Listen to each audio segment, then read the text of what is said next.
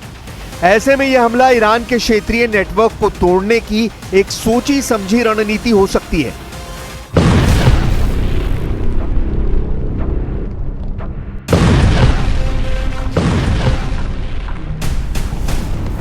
लेकिन सवाल तो यह है कि आखिर एक साथ कई मोर्चों पर लड़ने वाला इजराइल क्या वाकई में अपने वजूद की जंग लड़ रहा है, या फिर इजराइल के राजनीतिक हित इन हमलों का हिस्सा है? जो भी हो, इस बार व्हाइट हाउस से बाहर आने वाले रिएक्शन इजराइल के पीएम बेंयामिन नेतन्याहू के लिए शुभ संकेत नहीं कहे जा सकते, क्योंकि ट्रंप की तरफ से इजरायली हमलों को लेकर नाराजगी जाहिर की गई और अब ट्रंप के करीबी नेतन्याहू को आंखें दिखा रहे हैं और मैडमैन जैसे शब्दों का इस्तेमाल कर रहे हैं। यही नहीं, नेतन्याहू की तुलना ढीठ बच्चों से की जा रही है। तो क्या सच यही है कि जुलानी की वजह से ट्रंप और नेतन्याहू की दोस्ती में दरार आ गई है, या फिर हमेशा की तरह अमेरिका की तरफ से एक नई स्टोरी प्लान की गई है, और वो ये कि इजराइल गजा से सीरिया, यमन तक बारूदी बारिश करता रहे और पर्दे के पीछे से अमेरिका इजराइल को सपोर्ट करता रहे, क्योंकि दुनिया ने अब तक यही तस्वीर देखी है कि भले ही इजराइल के हमलों को लेकर अमेरिका ने अपनी नाराजगी जाहिर की हो, लेकिन इजराइल के हमले जारी रहे हैं। यह सब कुछ बताता है कि जंग में अक्सर जो दिखता है वो होता नहीं और जो होता है वो दिखता नहीं।